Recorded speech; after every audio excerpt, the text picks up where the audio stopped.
नमस्कार दोस्तों, जय श्री महाकाल, राधे राधे। स्वागत है आप सभी का हमारे इस YouTube चैनल एस्ट्रो कृष्णा में। आज जो हम वीडियो लेकर के आए हैं वो है गायत्री मंत्र के बारे में। गायत्री मंत्र के क्या क्या फ़ायदे होते हैं, क्या क्या नुकसान होते हैं, क्या क्या हमारे जीवन पर गायत्री मंत्र का प्रभाव देखने को मिलता है, टॉपिक के बारे में इस वीडियो में हम बात करेंगे। तो वीडियो पर बने रहिएगा, चैनल पर पहली बार आए तो सब्सक्राइब करिएगा। चलो जय श्री महाकाल, वीडियो को शुरू करते हैं। गायत्री मंत्र की एक गायत्री विज्ञान की एक पुस्तक बनी हुई है और भी गायत्री के इतने अनुभव, ढेरों अनुभव यूट्यूब पर आपको देखने को मिल जाएंगे। उसमें से कुछ स्टोरियाँ मैं आज आपको सुनाने वाला हूँ। गायत्री मंत्र जो आप अगर जप रहे हो तो ठीक है, लेकिन अगर आप नहीं जप रहे हो तो सबसे पहले मैं आपको बता देना चाहता हूँ, मेरे इस वीडियो को यहीं पर पॉज करिए। सबसे पहले जा कर के आप एक माला गायत्री की ज़रूर करके आइए, उसके बाद इस वीडियो को देखना। लेकिन आप अगर इस वीडियो को देख रहे हैं तो पहले आप माला जप कर आइए, उसके बाद में आपका फिर इस वीडियो को जो देखने का जो उद्देश्य रहेगा ना वो बदल जाएगा। यानी आप जिस तरीके से पहले देख रहे थे उसके बाद में आप इसको देखेंगे ना तो कुछ अलग तरीके से आपको यह वीडियो दिखेगा। तो यही है गायत्री मंत्र के जो प्रभाव रहते हैं। एक गरीब पुरुष था जिसके पास कुछ नहीं था, मतलब उसके घर पर भी कोई नहीं था, उसका मकान भी काफ़ी कच्चा था, उसके पास ज़मीन भी कुछ नहीं थी। लेकिन वह क्या करता था कि कुछ भी गलत काम नहीं करता था, जैसे मदिरा सेवन नहीं करता था, मांस वृत्ति नहीं करता था, कुछ भी गलत खाता या पीता नहीं था।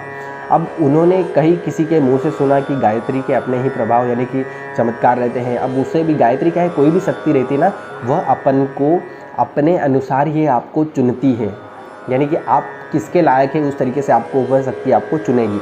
तो उस गरीब को भी गायत्री ने, माता ने, यानी कि जो सविता देवता है, सूर्य देवता है, उन्होंने चुना था कि भाई तू ही मेरे जाप करेगा। जब उन्होंने सुना कि यार सब इतना परेशानी में चल रहा हूँ, मतलब घर परिवार में खाने के लिए भी कुछ नहीं है, तो किसी ने उन्हें बताया कि आप गायत्री मंत्र का जाप करिए। जब उन्होंने अपने घर पर उपासना के साथ में संध्या कर्म करके अपने शरीर को पवित्र करके, यज्ञोपवीत धारण करके, फिर नियम के अनुसार गायत्री जपना जब शुरू किया, तब उन्होंने 1 माला, 2 माला, 3 माला, 4 माला वह नित्य जपा करते थे। तो सबसे पहले तो 4 माला वह जपते, तो लेकिन उनके पास पहले काम आया था मजदूरी का। उन्होंने मजदूरी शुरू की और मजदूरी शुरू करने के बाद जिस भी घर पर वो सेठ के यहाँ पर काम करते थे, मजदूरी करते थे, वह उसके घर पर उन्होंने, सेठ ने ही बोला कि क्यों ना तू मेरे घर पर ही काम करने लग जा, और उसे एक फिक्स सैलरी के रूप पे, यानी कि अपन बोलते हैं कि फिक्स सैलरी के रूप में, जॉब के रूप में रखना। लेकिन उसे उस सेठ ने कुछ 5,000 या 10,000 रुपये, उसके लिए भी वह बड़ी रकम थी, बड़ा अमाउंट था, यानी उसे 5,000 या 10,000 के रूप में अपने घर पर ही रख लिया। अब वो काम करता, 10,000 के रूप में काम करते रहता, लेकिन घर पर आकर नित्य रूप से, नित्य समय पर गायत्री जपा करता था।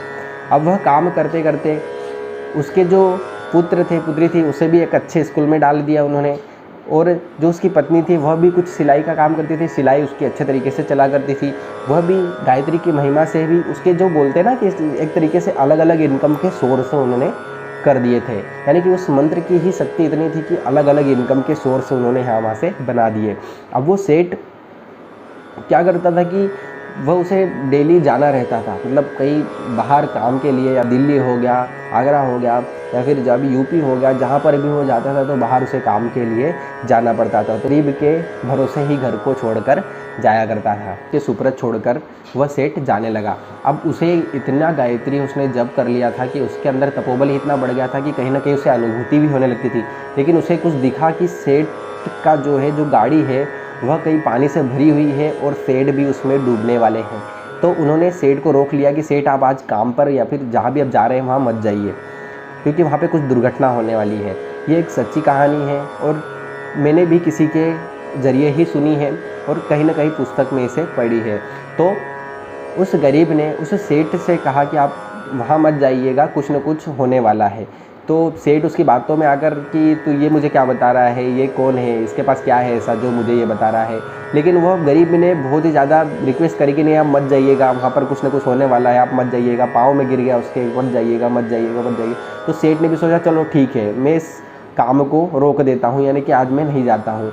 लेकिन उसी दिन जब वह अखबार में, अगले दिन जब वह अखबार में न्यूज़ को पढ़ रहे थे, तो उसी जगह जब उस जिस मार्ग से जा रहे थे उस जगह पर बदल फट गए थे और वहाँ पर सारा पानी भर गया था, रोड पर भी पानी भर गया था और सभी जो गांव था ना वो सारा गांव डूब गया था, यानी कि जो रोड था वहाँ पर भी पानी सारा जगह पानी हो गया था और काफ़ी लोगों की वहाँ पर मृत्यु भी हो गई थी।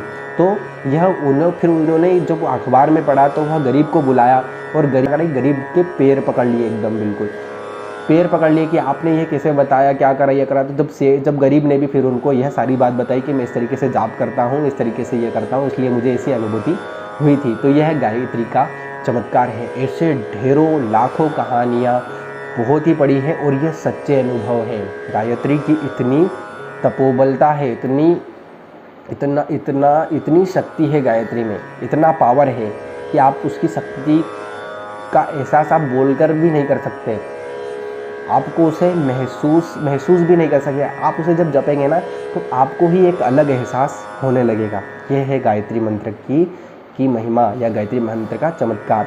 ऐसी जब एक ब्राह्मण थे, वह गायत्री नित्य जपा करते थे। अब वह 12 साल की उम्र से गायत्री जपने चालू करा, तो वह उनकी उम्र करीब 40 या 50 साल की हो गई थी गायत्री जपते जपते।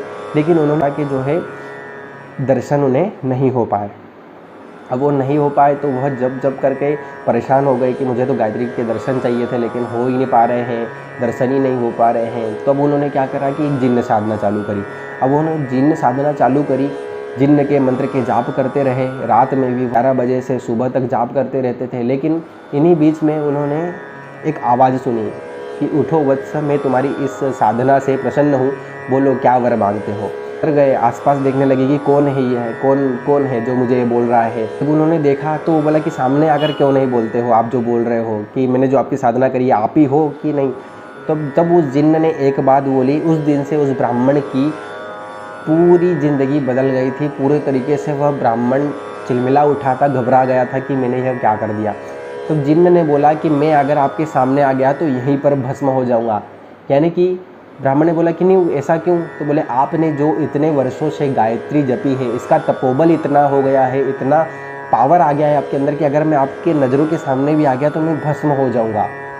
तब वह ब्राह्मण बोला कि ब्राह्मण के अंदर एक ऐसे आंसू गिरने लगे कि मैंने इतनी माता की उपासना करी तो मेरे अंदर इतनी शक्ति थी और मैं कहीं ना कहीं गायत्री के दर्शन में ही ये कर रहा था। लेकिन उनके अंदर इतनी शक्ति आ गई थी कि स्वयं गायत्री की शक्ति आ गई थी उनके अंदर। तो यह जब उन्होंने देखा तो उनके आंखों से आंसू गिरने लगे। लेकिन उन्होंने जिन्न से बोला कि मुझे कोई मनोकामना या फिर मुझे कोई चीज़ें नहीं चाहिए, मुझे वापस गायत्री ही जपना है। तो तब से उन्होंने वापस से गायत्री जपना चालू करी और अंत में उन्होंने गायत्री माता के दर्शन भी करे थे। तो यह थी उनकी कहानी। ऐसे ही लाखों कहानियाँ, ढेरों कहानियाँ या फिर जो सच कहानियाँ हैं वह YouTube चैनल पर भी आपको मिल जाएगी और कहीं ना कहीं पढ़ने को मिलेगी। तो गायत्री मंत्र के इतने अनुभव हैं, लेकिन हाँ, आपको नियम से जाप करना है, नियमित समय पर करना है, संध्या उपासना करके फिर ही आपको गायत्री जपनी है। ब्राह्मण हैं आपकी यज्ञोपवीत हो गई है तो आपको गायत्री मंत्र जपना है। और याद रहे कि आप इसे बोलकर उच्चारण ना करें। मेरा अनुभव मैं बता रहा हूँ कि आप बोलकर उच्चारण ना करें, आप इसे मानसिक रूप से जपें या फिर आप इसे वाचिक रूप से धीरे धीरे बोल करके आप इसे जपें। इसके लाभ आपको अनगिनत देखने को मिलेंगे। तो यह था हमारा it's all about it Gayatri मंत्र। तो गायत्री मंत्र का यह वीडियो अगर आपको अच्छा लगा हो तो प्लीज़ इस चैनल को सब्सक्राइब कर दीजिएगा और अच्छा लगा हो वीडियो तो लाइक ज़रूर कर दीजिए। जय श्री महाकाल, राधे राधे।